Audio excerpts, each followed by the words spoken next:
Gas 172% महंगी, वफाकी हुकूमत ने मंजूरी दे दी। इजाफा 1 नवंबर से नाफिजुल अमल होगा। वजारत तवानाई के मुताबिक मुल्क में गैस के ज़खायर सालाना 5 से 10% कम हो रहे हैं।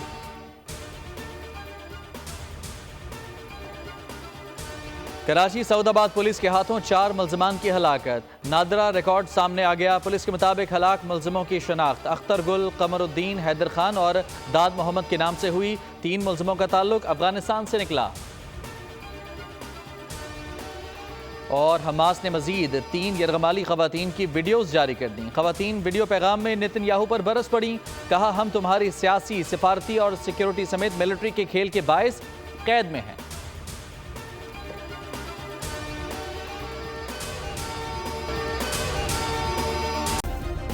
सब्सक्राइब करें और बेल दबाएं ताकि कोई खबर रह न जाए।